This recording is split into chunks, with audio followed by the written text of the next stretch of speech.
Look at these beautiful primary and secondary clutches, guys.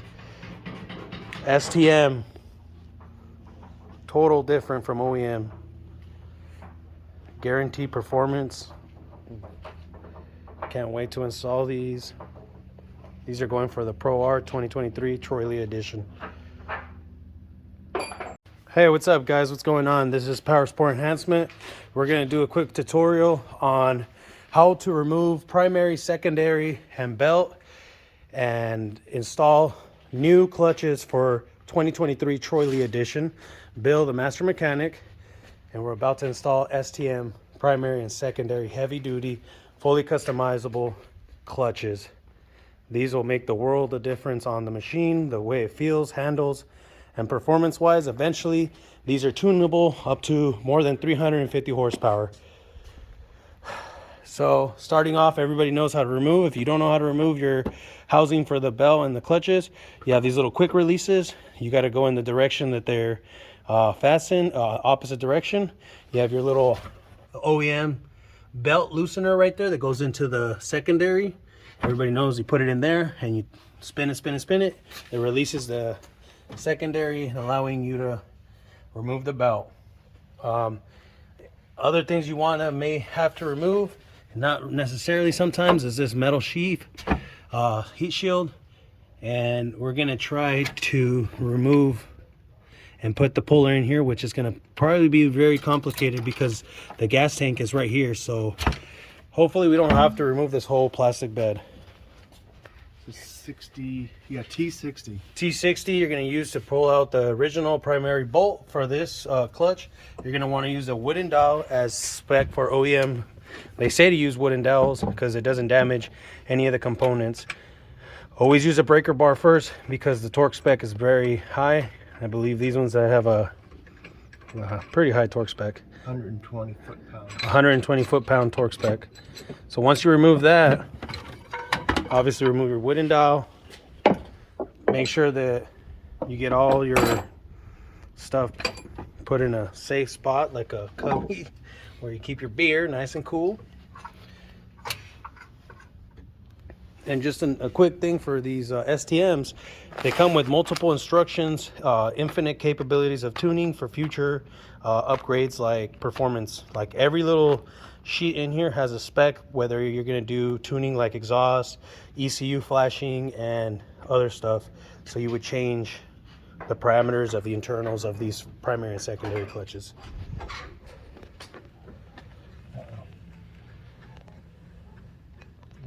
Hope that goes into enough force. So now we're introducing the clutch puller that came with the kit.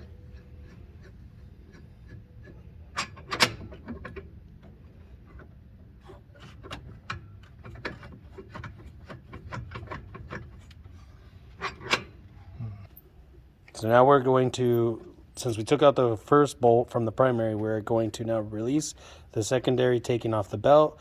The secondary is a lot easier to take off.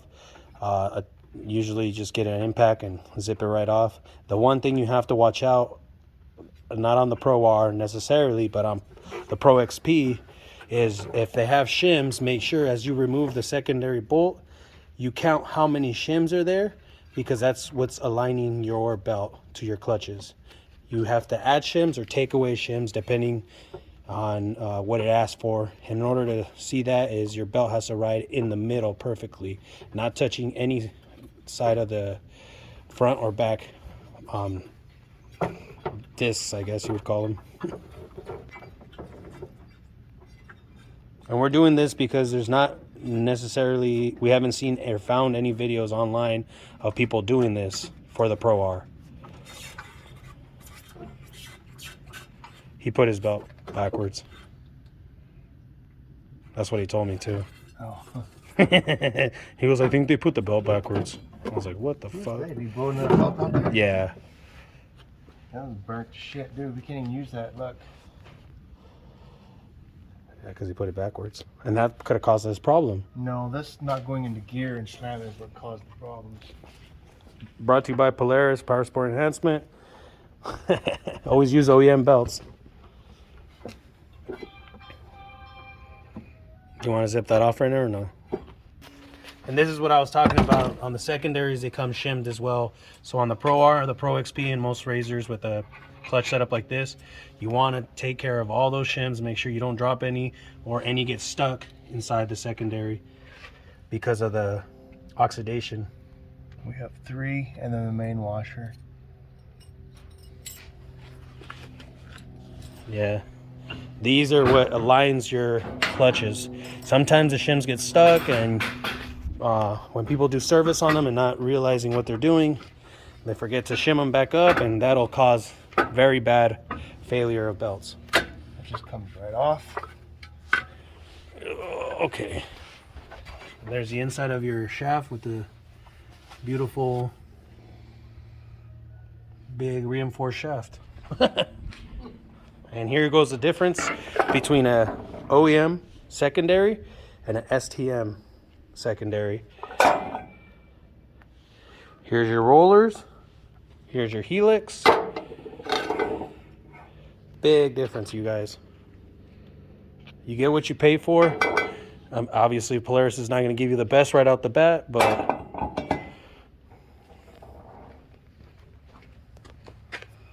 now to remove the front clutch housing, to be able to get the clutch puller to remove the back.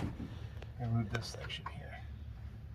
All right, guys, sorry for the cut, but so the issue we're having with this primary clutch on the Pro R is somehow it keeps gumming up On the bushing. on the bushing, the main bushing in the middle.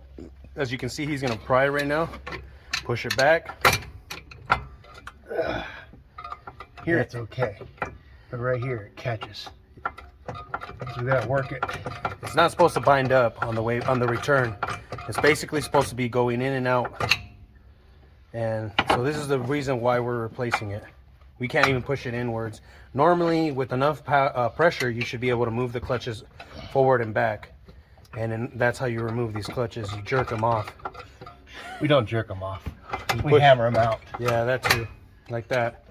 So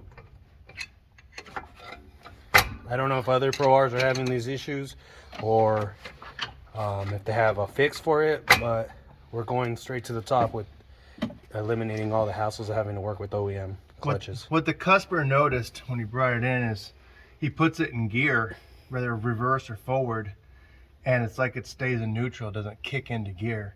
And the reason for that is because this initial position here, when you start, it's supposed to kick back just a little bit as it's idling, and then when you give it gas, it's supposed to easily slide in and take off. This one here being gummed up, you have to give enough power to overcome that bad bushing, and it pops into gear like it just like you popped your clutch out. And as we get back in there, you can see, look at nasty pitting and oxidation on the bearing itself, where it's not making smooth sliding contact. Okay. That silver you see is the anti-seize I put on there. All right, you guys, here you go. As you can see, it's a pain in the butt to remove, but we got it off. The secondary bushing is literally stuck in here, so Uh-oh. Oh, well. that's Needs to replace that. Oh, there you go. no, it's still right there. Look at all that pitting and on the back part. So now, in order to remove this and this bearing, when you take off this bearing, make sure you keep track of these washers. If they look cracked or kind of messed up, you can order a new set, and it takes 2, one in the front and one in the rear. That one back there, as you can see, there you go. Don't lose them, and make sure you keep track of all your stuff. Here you go. But yeah, so it wasn't riding smoothly when it was coming in and out, and that was the issue we kept noticing. So now, in order to remove this, we got to insert that clutch puller. All right, guys, back from the cut again. So in order to fully remove the back piece with the limited space that we have here, and if you don't have a strong enough impact with small reach areas, I guess, because that's all you have right there. So we had to use a breaker bar, a wooden dowel to do what OEM recommends, to use the wooden dowel at all the times. And we had to take the inner part of the primary out to be able to stick the puller in completely and use the breaker bar to eject it.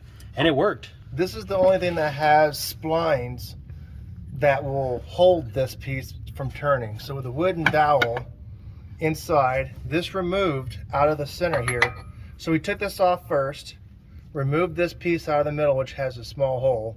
We put this back on, which has the inner splines inside here to hold the inner sheave.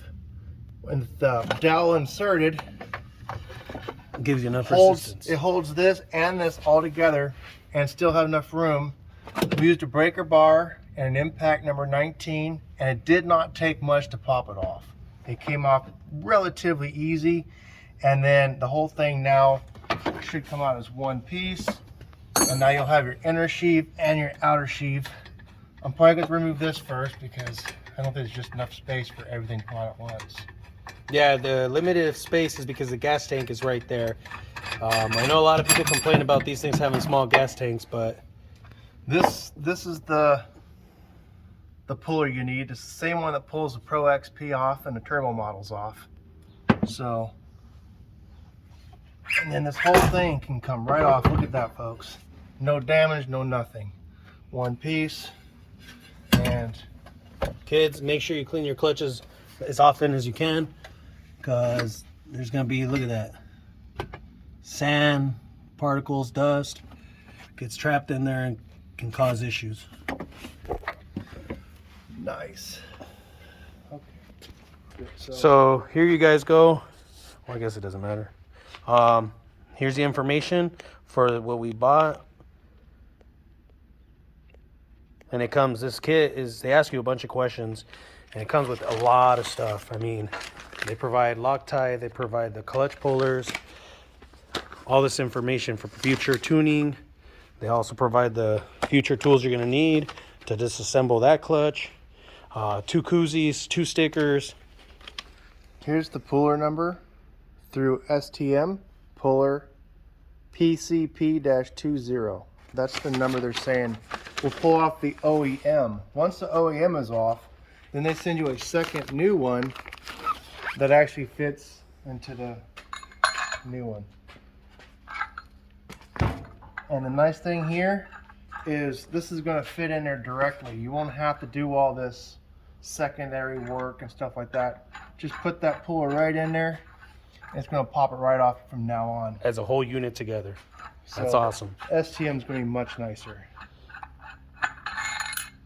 Of course, grease your threads anytime you want to pull a puller. Always grease your threads. The less friction on that, the better. And now we can begin. We got everything out of Polaris rust. So now we're removing everything with the brake cleaner, cleaning everything off, removing the shaft, rust, took that stuff off. You can see all the wear that was from the compound. There's a new imprint that it leaves.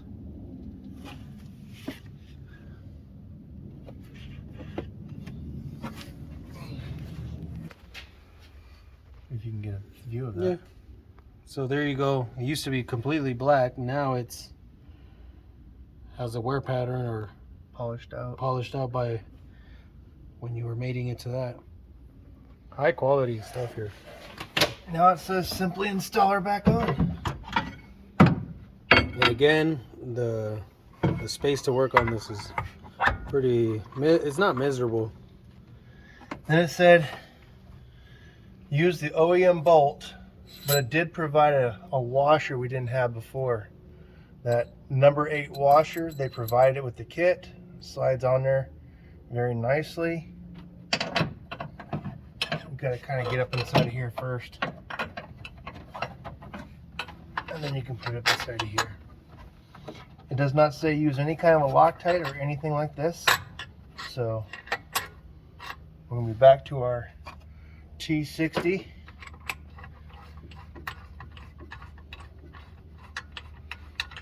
And we will need to torque this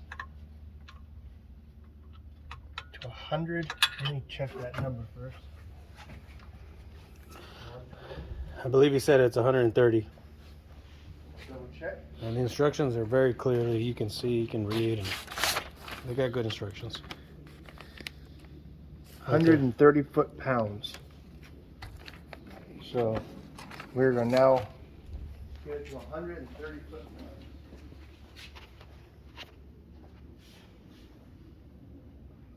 Does look very, very beautiful in there. There you go. All right, basically 130 is what we torqued it to. We got our Matco torque wrench down to 130 foot-pounds. It took about max of this, it goes to 150, but 130. We got her snapped in, she's popped. And I guess now we get to work on the other side. So we'll start working on the driven clutch. 0. So for the holding of the clutch while you're trying to torque it to 130, the spanner tool 1001069 sold separately is the STM product to hold their clutch in place so that you can torque it without hurting anything. So you'll want that tool if you're going to do this job next. Go. All right, we got our secondary on. It said you need to put the gear into low, high, or reverse. You're basically locking that shaft so that when you turn the secondary clutch, the shaft is stationary. And you just kind of rotate it back and forth, and you'll feel it kind of slide all the way to the back. And you can show them what ours looks like all the way seated. It says be very, very sure that you have seated it all the way. You'll feel it. It literally, couple turns in and then clunk, locks into place. Slide right in. Slides, yeah. And then, and on the instructions, it says use the stock bolt, the provided insert, which is going to go here, and we no longer need the stock washer or the spacers. And also says use blue Loctite, and then they provide the purple one for some reason. The low lock purple. And we're going to torque this down to 55 foot-pounds on the, so this piece here just slides right inside.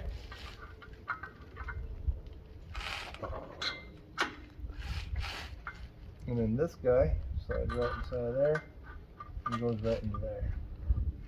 We'll pause it right. So it's on there, nice and torqued. Everything is on there. Now we're about to use the piece that's provided with the kit to remove or to open the clutch to put the belt back on. And we needed a 15, but you're going to have to use a taper or a non-impact socket because it doesn't fit down inside the black right here, a normal one. So I have a set of the 12-point deep, which did a great job, and he was able, you need 2 people to do it right. It took 2 people, 1 person to hold the clutch by hand and a second person to torque it, and it did work great that way. So now we're going to use this. Yeah, and we got to unlock it first. One of the other things it says is on these, it shows a little picture that you might have to modify the plastic in order for it to fit 100%. I'm going to have to cut this piece here out so it doesn't hit on the clutch. So now we loosened, go ahead. 3/16, we had to loosen the lock nut. And by taking and putting on the supplied part, it slides right over there and touches it. We had one guy hold this while we threaded this in with the 3/8. And this just opens it right up just like your tool normally would by going clockwise until it comes to a stop like that. And we were able to just put the belt right on. We installed the belt with the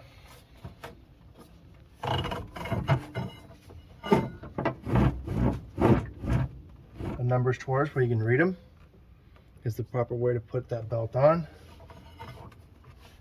It said supply and put the belt on the primary first, and then you should be able to put it on the secondary. And then you just rotate a little bit until it snaps on there, like this. And then it said put it in neutral, pull this back out, spin it several times until your belt comes all the way to the surface. Okay, so the next adjustment after putting the belt on, spinning this in neutral until this belt comes up to the top and it becomes as tight as it's going to. When that happens, then we're going to make sure this nut's loose, and it says to spin this back in to the point it stops. Like you thread it, and when it just barely stops, you stop right there. And for the first adjustment, you want to rotate this. I don't know what it is. Like that, put it in. You want to rotate this a quarter turn to a full half turn. Lock this nut down. You want to start it up and run it through the gears. If it's not smooth through every gear, it recommends you loosen up this nut and go in one more quarter to a half turn. Go back up, start the unit, run it through the gears. We did a quarter turn the first time. We went and checked the gears. It wasn't terribly bad, but for the example of this, we went an extra half turn and found that it was way smoother. So our final setting is going to be, once this touches the secondary, it'll be 3/4 a turn in, and that'll be our next final. And then of course we're going to tighten this guy down, which I should already be tight, and make sure it's tight. And then that is the adjustment, the initial setup of this. We have several more steps it wants us to do, moving the vehicle, RPM checks, making sure that we're hitting the right RPMs. If we're not hitting the right RPMs, we have to adjust the weights inside of here to adjust those RPMs. So check back, we'll see where we're... Okay. So the instructions call for... We got to put some grinding compound, and we'd use this for your lapping your valves. It calls for putting this on both the shaft here, the crankshaft, output shaft, as well as the inner mating section right there. And this is this is STM's directions. So what we're wanting to do is rotate this a minimum of 25 full times. We want this shaft and this inner sheave here to basically become a perfect fit so that it fits in nice. So it recommends rotating this a minimum of 25 times, no torque, engine off, not running, but just you're going to spin this by hand. You want to put a little pressure on it so that the two surfaces come together and the grinding compound can do its job. So I'm going to spin this probably way more than 25, because it says until you feel confident that the two mating surfaces are perfectly. So what I'm going to do is, when I don't longer hear the grinding sound, I'll be finished and I'll be happy. Let the compound do its job.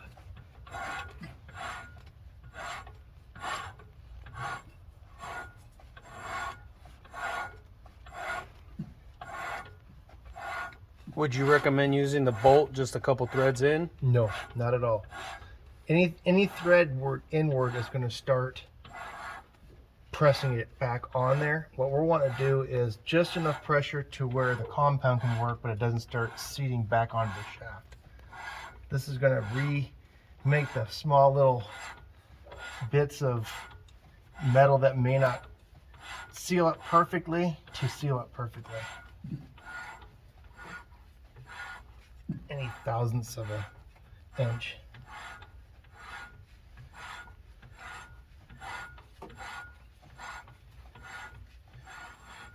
And it says full rotations, not back and forth, back and forth. So at some point, the rubbing compound is no longer going to do its job. I'm going to wipe this down. When we're finished, it says use brake clean, because you shouldn't want any part of this to still be part of that when it's finished. But if I want to do any more, I'd have to apply more compound. What I want to also avoid is any of this compound getting anywhere near that seal right there. That is a shaft seal that you do not want to be leaking oil from here. So I want to kind of wipe that away from it, not into it. And when I put that compound out, I try to keep it more to the outer edge where it wouldn't work its way in. But I can see now where this shaft is no longer as shiny as it was, and it has polished it down to what looks like a nice refitted shape. So we will probably go ahead and move on to the next.